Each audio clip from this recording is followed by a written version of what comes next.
మరి ఇలాంటి బాధలో మనం చేయాల్సింది ఏంటి చెప్పండి? బాధలు ఎక్కువైపోతే మనం ఏం చేయాలి చెప్పండి? వాక్యము బాగా తెలిస్తే బాధలు ఎదుర్కొనేవాడి పరిస్థితి ఒకలా ఉంటుంది. వాక్యంలో లోతైన వేరు లేకపోతే బాధల్లో బ్రాందీ షాప్ ఎదుర్కొనేవాడి జీవితం ఒకలా ఉంటుంది. అలా అలా వెళ్ళిపోతారంటే వెళ్ళిపోయే బ్యాచ్ ఉన్నారు తెలుసా. ఎందుకంటే ఇంక ఈ దేవుడు నమ్మి ఇక నమ్ముకున్న తర్వాత నీకు అసలు తేరా కాయ తాగేస్తారు. మొన్నే కదరా బాప్టైజ్ బాధ వస్తే బ్రాందీ తాగేస్తారు అంటే తాగేస్తారు. ఎందుకంటే బాధల్ని ఎదుర్కోవడం రాకపోతే తాగేస్తారు, తిరిగేస్తారు, దేవుడిని వదిలేస్తారు. సమస్యల్ని డీల్ చేయడం రాకపోతే సూసైడ్ చేసుకుంటారు. మళ్ళీ చెప్తున్నాను నేను, సమస్యలను చూడడం రాకపోతే సూసైడ్ చేసుకుంటే. ఎందుకు చెప్పిన, ఈ బాధలో ఉపశమనం కావాలి. ఉపశమనం, ఆ ఉపశమనం కోసం తాగుడైనా తాగుతాం. ఆ ఉపశమనం కొరకు మగాళ్ళైతే వ్యసనం అంటే ఏదో ఒక ఇల్లీగల్ అఫేర్ పెట్టుకుంటారు. ఉపశమనం కొరకు బ్రాందీ అన్నా తాగుతారు. ఉపశమనం కొరకు ఎక్కడికైనా వెళ్తారు. ఏదో ఇంకా ఉపశమనం దొరకలేదో వచ్చేస్తున్నానని ఆత్మహత్య చేసుకుని ఎవడని అడగండి. పేపర్లో తిరుగుతున్న వార్త. కరెంట్ న్యూస్ చూస్తున్నారా? పిల్లలు ఉన్నారు, ఆవిడికి పిల్లలు ఉన్నారు, ఈయనకి పిల్లలు ఉన్నారు. పిల్లలు ఉంటే వీళ్ళిద్దరూ ప్రేమించుకున్నారట. ప్రేమించుకుంటే ఇది మళ్ళీ ఇంకేమనాలండి, ఇంకా ఆవిడికి యాక్సిడెంట్ అయిందని ఈయన చనిపోయి. ఎవరన్నా అడగని మళ్ళీ ఇదో గొడవ.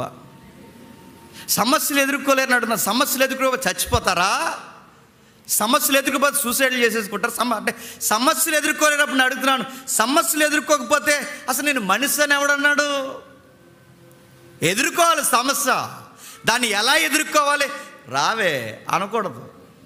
ఎలా ఎదుర్కొంటే అది కనబడదుగా, అది విజిబిలిటీ లేదు. అది సమస్యని ఎలా, అది లోపలే టెస్టేసి కూర్చుంటుంది. దాన్ని ఎలా ఎదుర్కొంటాం? అందుకే నువ్వు చెప్పొద్దు వివరణ, నేను చెప్పను వివరణ బైబిల్ చెప్తుంది. సమస్యలు ఎలా ఎదుర్కోవాలి చెప్తుంది చూడండి.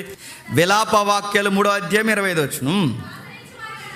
తన్ను ఆశ్రయించే వారి ఎడల యెహోవా దయాళుడు, ఆయన దయచూపువాడు, యెహోవా అనుగ్రహించు రక్షణ కొరకు ఓపికతో కనిపెట్టుట మంచిది. ఆగుదాం. శ్రమను ఎలా ఎదుర్కోవాలి? శ్రమ అర్థమైందిగా. 5వ అధ్యాయం చదివితే శ్రమ ఏ తీవ్రతలో ఉందో మనకు అర్థమైపోయింది. ఏ తీవ్రతలో ఉంది? నీళ్ళు దొరకట్లేదు, అన్నం దొరకట్లేదు, కట్టెలు దొరకట్లేదు, భూమి దొరకట్లేదు, ఇల్లు దొరకట్లేదు, స్త్రీలకి సెక్యూరిటీ లేదు, ఏమీ లేదు. పరిస్థితి పూర్తిగా బిగించబడింది. అలాంటి టైం శ్రమ ఇలా ఉంది. ఆ శ్రమను ఎలా ఎదుర్కోవాలో, దాన్ని ఎలా డీల్ చేయాలో, ఆ డీల్ చేసే విధానాన్ని పద్యంలా రాశాడు. ఎవరు? యెర్మియా. ఆ పద్యంలో మనకు సూత్రం ఇస్తున్నాడు. ఎలా ఎదుర్కోవాలి శ్రమని? ఎలా ఎదుర్కోవాలి అంటే 25లో తన్ను ఆశ్రయించువాడు ఎడల యెహోవా దయాళుడు. శ్రమలో మొట్టమొదట మనం నేర్చుకోవలసిన దేవుడి దగ్గర పాయింట్ ఏంటో తెలుసా? దేవుడు దయాళుడు అని నేర్చుకో.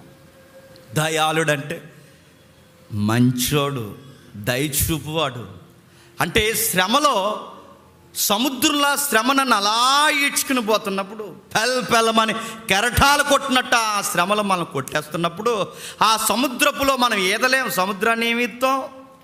ఈ గోదావరిని ఈదగలమా? సముద్రాన్ని ఏమి ఇస్తాం? సముద్రాలు ఈదలేం. సముద్రంలో పడితే చనిపోవడం తప్ప. సముద్రం లాంటి శ్రమ వచ్చి మన మీద పడిపోయినప్పుడు ఆ శ్రమను ఎలా ఈదలేం. ఆ టైంలో మనకు హోప్, నిరీక్షణ ఏంటో చెప్పిన, ఏదన్నా పడవ కనబడితే బాగుండు, ఏదన్నా చెక్క కనబడితే బాగుండు, ఏదో ఒకటి కనబడితే బాగుండు. కొట్టుకుపోతున్న సముద్రంలో తేలిపోతున్న మనకి లంగర్ లాంటి మాట ఏంటో తెలుసా? సముద్రంలో శ్రమలో కొట్టుకుపోతున్న మనకి లంగర్ లాంటి మాట, గాడ్ ఈజ్ గుడ్. ఆయన మంచోడని అంతే. శ్రమలో మంచోడని నమ్మడం ఏంటి? అర్థమలేదు కదా. వేనండి, ఎగ్జాంపుల్ చెప్తాను. అంటే ఆయన అన్నమాట, ఆ శ్రమలలో సముద్రంలో, శ్రమలాంటి సముద్రంలో నేను కొట్టుకుపోతున్నప్పుడు నాకు లంగర్లా దొరికిన ఒకే ఒక్క మాట, ఈ శ్రమలలో నా దేవుడు దయాళుడని నమ్మానండి. అంతే, బతికేశాను సార్ అన్నాడు. ఎలా బతికేసావు? నా శ్రమల్లో నాకు జ్ఞాపకం ఉన్నమాట, నా దేవుడు దయాళుడు. ఈ దీనుని నిలబెట్టింది ఆయనే, ఈ దీనుని వాడుకుంటున్నది ఆయనే, ఈ దీన సేవకుని ఈరోజు ఎక్కడ వరకు తీసుకొచ్చింది ఆయనే. ఈ పరిచర్యలు నిలబెట్టి నడిపిస్తున్నది ఆయనే. ఆయుష్ ఆయనది, ఆరోగ్యం ఆయనది.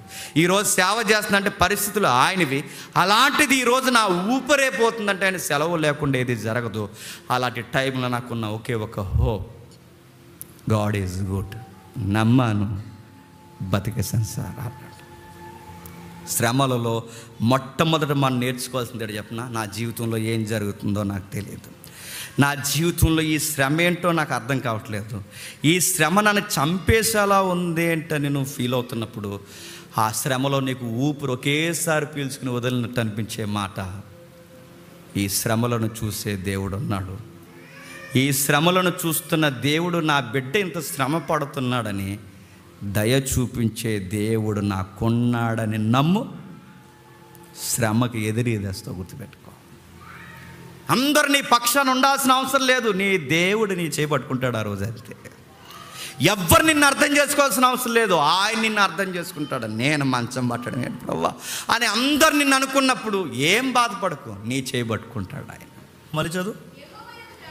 యెహోవా ఎదుట మౌనముగా ఉండి ఆయన కొరకు కనబడ్డాడు. శ్రమలో బాగున్నాడు. శ్రమలో మొట్టమొదట మనం నేర్చుకోవాల్సినది దేవుడు దయాళుడు అని నేర్చుకో.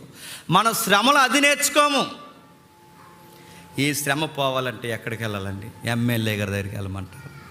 ఎమ్మెల్యే గారు ఏమైనా చేస్తారంటారు? చేస్తారు, వెళ్ళు, ఎలక్షన్ అయిపోయింది కదా, బాగా చేస్తారు. ఎంపీ గారి దగ్గరికి వెళ్ళమంటారా? అక్కడికి వెళ్ళమంటారు. శ్మశానానికి పోయి ఇంకెందుకు అక్కడికి. ఎమ్మెల్యే దగ్గరికి వెళ్ళమంటారా? మోతుబా దగ్గరికి వెళ్ళమంటారా? ఎక్కడికి వెళ్తావు? ఎక్కడికి వెళ్ళకు. నా దేవుడి జీవితాన్ని ఇచ్చాడు, నా దేవుడు నన్ను నిలబెట్టాడు. ఈ శ్రమలలో నా మీద దయ చూపించాల్సిన దేవుడు తప్ప మనుషులు కాదు. ఎవరి దగ్గరికి వెళ్ళకండి, ఎందుకంటే ఎవడేం చేయడండి.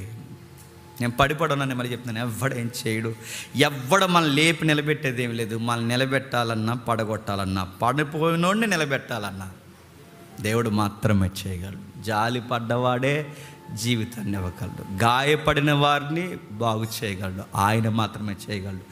దేవుడు చెబుతున్నాడు, యిర్మీయా ద్వారా చెబుతున్నాడు, శ్రమలో దేవుడిని ఎలా చూడాలంటే, దేవుడు మమ్మల్ని వదిలేసాడు అనుకోకు. దేవుడు మమ్మల్ని చూస్తాడు. దయాళుడు, చూస్తాడు. దేవా, నువ్వు చూసే వరకు నేను పని చేస్తాను ప్రభువా. ఆశ కలిగి నీ అనుగ్రహం కొరకు ఓపికతో కనిపెడతాను.